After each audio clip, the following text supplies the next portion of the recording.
أعوذ بالله من الشيطان الرجيم بسم الله الرحمن الرحيم يا أيها الذين آمنوا لا تقولوا راعنا وقولوا انظرنا واسمعوا وللكافرين عذاب أليم ما يود الذين كفروا من أهل الكتاب ولا المشركين أن ينزل عليكم من خير من ربكم والله يختص برحمته من يشاء والله ذو الفضل العظيم ما ننسخ من آية أو ننسها نأت بخير منها أو مثلها ألم تعلم أن الله على كل شيء قدير ألم تعلم أن الله له ملك السماوات والأرض وما لكم من دون الله من ولي ولا نصير صدق اللہ العظیم۔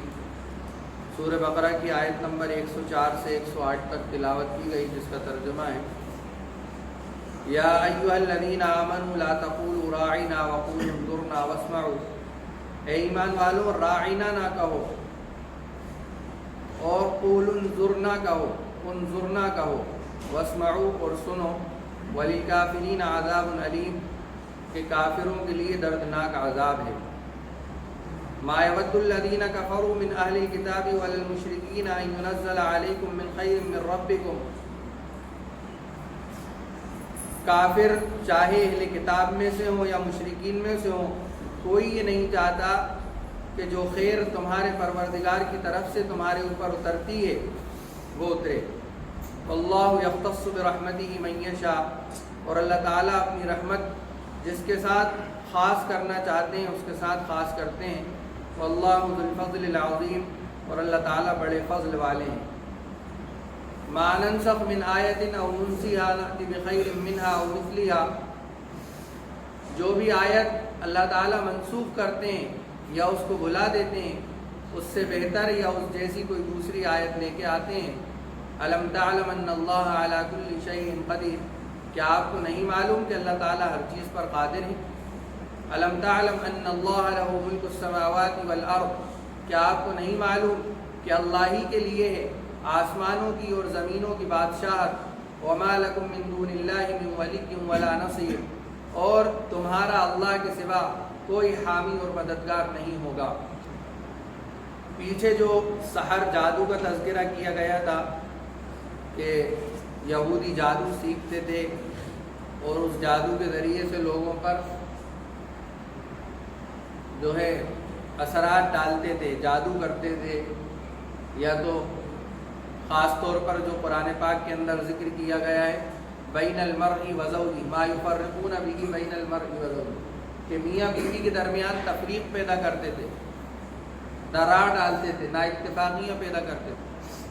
تو اسی جادو کا ایک اثر یہ ہوتا ہے کہ آدمی کے ظاہر کو دیکھ کر اس پر عمل کر دیتا ہے، اندرون کو نہیں دیکھتا اس کے اندر کیا ہے، اندر کی حقیقت سے ناواقف ہو جاتا ہے۔ جادو کا ایک اثر یہ ہوتا ہے۔ تو اللہ تبارک و تعالیٰ نے یہاں ایمان والوں کو خطاب کیا۔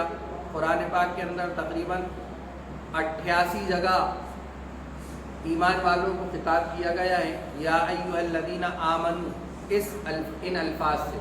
تو یہ پہلی جگہ ہے جہاں اللہ تعالیٰ ایمان والوں سے کہہ رہا ہے اے ایمان والوں، اے ایمان والوں۔ حالانکہ پچھلی امتوں کے اندر کسی امت کو خطاب نہیں ہوتا تھا، بلکہ رسول سے کہا جاتا تھا اے موسیٰ، اے عیسیٰ، اے ابراہیم، اے فلاں تم ایسا کرو، تم ایسا کرو، یا تم ایسا حکم دو اپنی قوم کو، اپنے لوگوں کو ایسا کرنے کا حکم دو۔ لیکن یہ ہماری خوش قسمتی ہے کہ ہم اللہ کے نبی صلی اللہ علیہ وسلم کی امت میں پیدا ہوئے، اور ہمیں یہ شرف حاصل ہوا کہ اللہ تبارک و تعالیٰ براہ راست ہم سے خطاب کر رہا ہے اے ایمان والو، کہ لا تقولوا راعنا، راعنا مت کہو۔ ہوتا یہ تھا کہ یہودی اور یہودیوں کے جو عالم تھے وہ جب اللہ کے نبی کے پاس آتے تو کہتے راعنا۔ اس کا عبرانی زبان کے اندر ترجمہ ہوتا ہے، عبرانی زبان کے اندر ترجمہ ہوتا ہے برے الفاظ سے، برے القاب سے برائی بیان کرنے کے لیے استعمال کیا جاتا ہے عبرانی زبان میں۔ اور چرواہے کے معنی میں بھی آتا ہے، اے چرواہے۔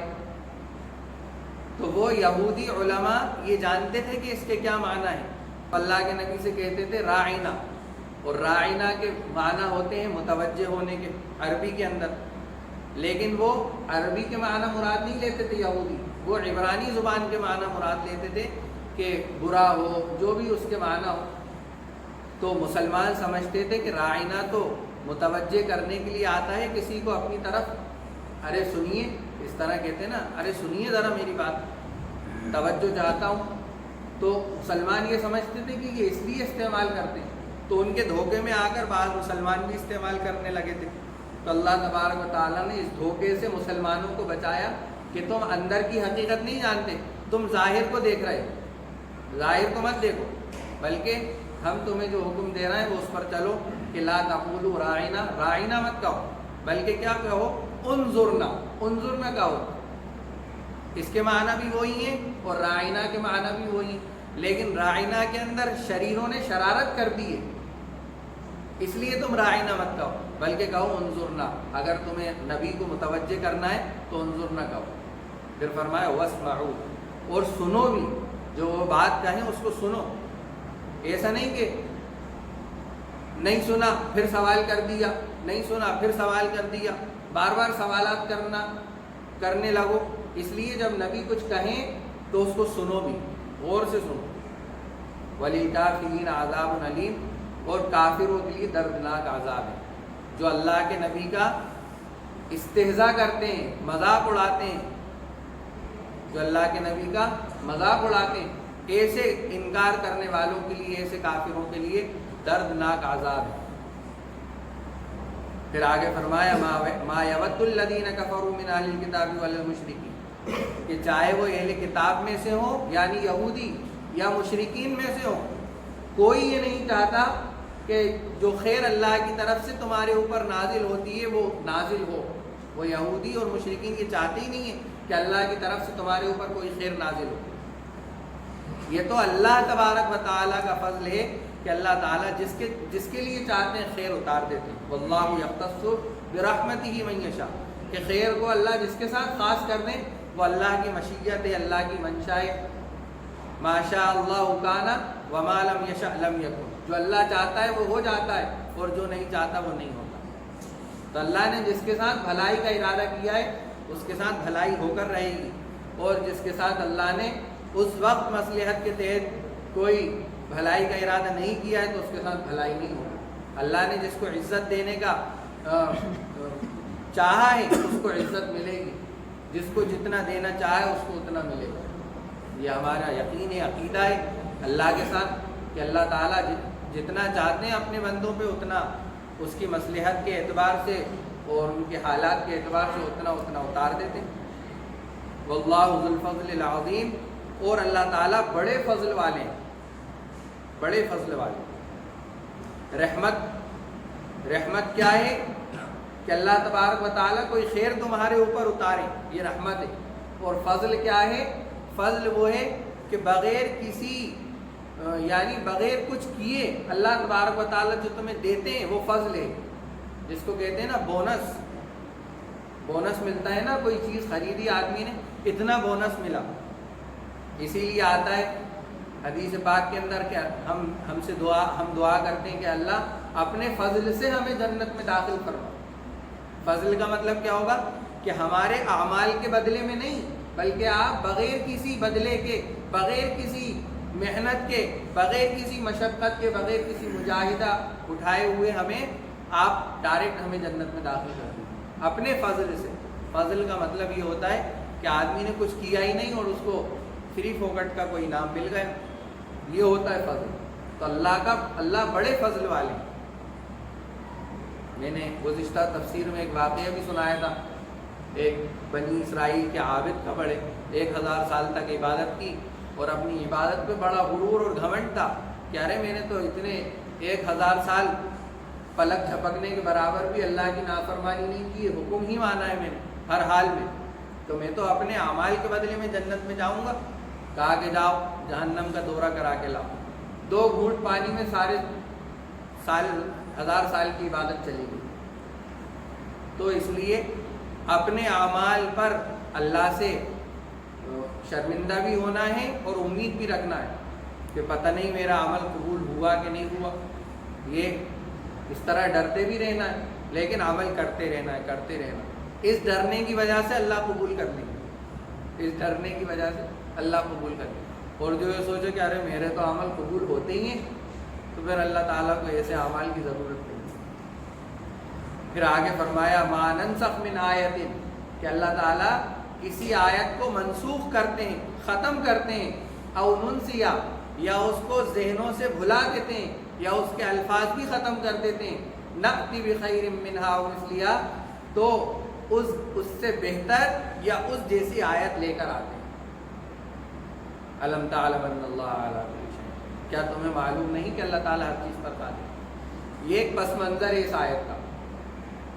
مفتی شفیع عثمانی صاحب رحمۃ اللہ علیہ نے اس آیت کی تفسیر کے ذیل میں لکھا ہے کہ یہ آیت اس وقت نازل ہوئی تھی جبکہ قبلے کے بدلنے کا اللہ نے حکم دیا تھا کہ بیت المقدس سے کعبے کی طرف اپنا چہرہ پھیر لیجیے، جس کو دوسرے پارے کے اندر ارشاد فرمایا گیا ہے اللہ تبارک و تعالیٰ نے فَوَلِّ وَجْهَكَ شَطْرَ الْمَسْجِدِ الْحَرَامِ، کہ آپ اپنا چہرہ مسجد حرام کی طرف کر لیجیے، پھیر لیجیے.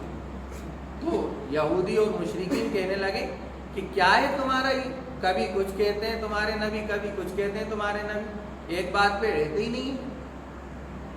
تو اللہ تبارک و تعالیٰ نے فرمایا کہ ما ننسخ من آیت او ننسیہا، کہ ہم کسی آیت کو ختم کر دیں یا اس کو بھلا دیں تو ہم اس سے بہتر یا اس جیسی آیت لے کر آتے ہیں، اس سے بہتر یا اس جیسی آیت لے کر آتے ہیں. نسخ ما ننسخ، نسخ کہتے ہیں کسی چیز کے ختم کرنے کو. قرآن پاک اور حدیث پاک کے اندر جہاں پہ بھی نسخ کا آتا ہے اس کے معنی ہوتے ہیں کسی چیز کو، کسی حکم کو ختم کر دینا اور اس حکم کے بدلے کوئی دوسرا حکم لے آنا، یا اس حکم کے اندر کوئی تبدیلی کر دینا، یا اس حکم کے اندر کوئی تبدیلی کر دینا. جیسا کہ بیت المقدس کی طرف کہا، حکم دیا کہ نماز پڑھو، اللہ کے نبی نے چند مہینے اس طرف نماز پڑھی، پھر حکم ہو گیا کہ ادھر منہ کر لو، تو ادھر منہ کر لیا. تو بتانا ہی مقصود ہے کہ ہم تو اللہ کے حکم کے تابع ہیں. اب اللہ جیسا حکم دیتے ہیں ہم اس کی اطاعت کریں گے، اپنی مرضی نہیں چلائیں گے کہ نہیں وہاں کا حکم دیا تھا تو وہیں کریں گے، ہم ادھر منہ نہیں کریں. تو نسخ کہتے ہیں کسی چیز کے ختم کرنے. اب یہ نسخ کیوں ہوتا ہے؟ ایک تو یہ ہے کہ کسی غلط فہمی کی وجہ سے کوئی حکم دے دیا ہو اور بعد میں پتہ چلا ہو کہ صاحب وہ یہ تو غلطی ہو گئی تھی، چلو حکم بدل دو. اس طرح کی صورت تو اللہ کے ساتھ پیش نہیں آ سکتی، کیونکہ اللہ تعالیٰ ہر حال کو ہر وقت جاننے والے ہیں. پچھلے کو بھی جانتے ہیں، اگلے کو بھی جانتے ہیں، ہر ایک کو برابر، ہر ایک کا علم اللہ کے پاس برابر ہے. کوئی کمی زیادتی نہیں کہ پچھلے کے اندر کوئی بھول چوک ہو گئی ہو یا آگے کے اندر کچھ یاد نہ ہو، ایسا نہیں. تو اللہ تبارک و تعالیٰ کی مصلحت کیا ہوتی ہے؟ اللہ تعالیٰ کی مصلحت یہ ہوتی ہے کہ جو حکم جس وقت کے لیے بندوں کے اعتبار سے ضروری ہوتا ہے اللہ تعالیٰ وہ حکم دیتے ہیں. بعد میں اللہ کو معلوم ہے کہ مجھے یہ حکم بدلنا ہے تو پھر اللہ تعالیٰ بعد میں حکم بدلتے بھی. مثال کے طور پر کوئی ڈاکٹر ہے، اب کسی کا آپریشن ہوا یا کوئی سخت بیماری میں مبتلا ہو گیا تو اب ڈاکٹر دوا لکھتا ہے کہ 3 دن تک آپ کو یہ دوا کھانا. اس ڈاکٹر کو معلوم ہے کہ 3 دن کے بعد مجھے دوا بدلنا ہے اس کی، لیکن وہ اس وقت نہیں لکھتا کہ تم 3 دن یہ کھانا، پھر اس کے بعد یہ لے لینا، پھر اس کے بعد یہ لے لینا، پھر یہ لے لینا. کیونکہ مریض کے اوپر اس سے ایک قسم کا بوجھ آ جائے گا، ارے اتنی دوائیں کھانا، اتنا خرچہ ہوگا، یوں ہوگا یوں. جب 3 دن دوا کھا لی، چلو ٹھیک ہے، اب وہ دوا کاٹ دی، اب یہ دوا چلانا ہے آپ کو تھوڑے ہلکے پاور کی. اب 5 دن یہ کھا لی، اب 7 دن یہ کھانا ہے. تو اللہ تبارک و تعالیٰ آگے کی مصلحت کو بھی جانتے ہیں، لیکن ہمارے لیے اللہ تبارک و تعالیٰ نے فوراً کوئی حکم آگے کا اس وقت نہیں دیا ہوا ہوتا ہے، بلکہ وقت آنے پر اللہ تبارک و تعالیٰ اس حکم کو بدل دیتے ہیں. او ننسیہا، یا اس کو بھلا دیتے ہیں ذہنوں سے. پتہ چلا کہ قرآن پاک کے اندر کئی قسم کی آیتیں اور کئی قسم کے احکامات ایسے تھے جن میں سے بعض اللہ تبارک و تعالیٰ نے آیت تو موجود ہے قرآن کے اندر لیکن اس کا حکم ختم کر دیا. بعض مرتبہ ایسا ہوتا ہے کہ حکم تو ہے لیکن آیت موجود نہیں ہے. بعض مرتبہ ایسا ہوتا ہے کہ نہ حکم ہوتا ہے نہ آیت ہوتی ہے, اللہ تبارک و تعالیٰ دونوں کو ختم کر دیتے ہیں اور پھر فرمایا کہ یا تو اس سے بہتر یا اس جیسی کوئی دوسری آیت لے کے آ جاتے. تو اللہ تبارک و تعالیٰ فرما رہا ہے کہ علم تعلم, کیا آپ کو نہیں معلوم کہ اللہ تعالیٰ ہر چیز پر قادر ہے. پھر اللہ تبارک و تعالیٰ اپنی قدرت کا تھوڑا سا مظاہرہ بندوں کے سامنے فرما رہا ہے کہ علم تعلم, کیا تمہیں معلوم نہیں کہ اللہ تعالیٰ ہی کے لیے ہے زمین آسمانوں کی اور زمینوں کی بادشاہت. وما لکم من دون اللہ من ولی ولا نصیر, اور تمہارے لیے اللہ کے سوا کوئی حامی اور مددگار نہیں ہوگا. ام تریدون ان تسألوا رسولکم کما سئل موسیٰ, اب مسلمانوں سے کہا جا رہا ہے کہ تم بار بار اپنے رسول سے سوالات مت کرو جیسا کہ بنی اسرائیل کرتے تھے. سوال سوال سوال, گائے کا قصہ پچھلے پیچھے گزر چکا ہے, اس کا رنگ کیسا ہو, کیسی ہو, اس سے کوئی محنت مشقت کا کام لیا گیا ہو کہ نہیں لیا گیا, تو انہوں نے سوال کیے, الجھتے گئے. تو یہاں اللہ ایمان والوں سے کہا جا رہا ہے کہ تم اللہ کے نبی سے, اپنے نبی سے زیادہ سوالات مت کرو. بعض مفسرین نے کہا کہ یہاں یہودیوں سے خطاب ہے کہ تم نے جس طرح, تمہارے بزرگوں نے جس طرح موسیٰ علیہ السلام سے بہت سوالات کیے, تم بھی اس طرح سوالات مت کرو. جس طرح انہوں نے سوالات کیے اس طرح تم بھی سوالات مت کرنا, نہیں تو تم کیا ہوگا, ہلاک ہو جاؤ گے. وَمَن يَتَبَدَّلِ الْكُفْرَ بِالْإِيمَانِ, اور وہ کفر اختیار کر لیا ایمان کے بدلے میں. یہی سوالات سوالات سوالات, فَقَدْ ضَلَّ سَوَاءَ السَّبِيلِ. تو یہ ان آیات کی تفسیر تھی جو آپ کے سامنے بیان کی گئی. یہ بات سمجھ میں آ گئی نا, نسخ والی.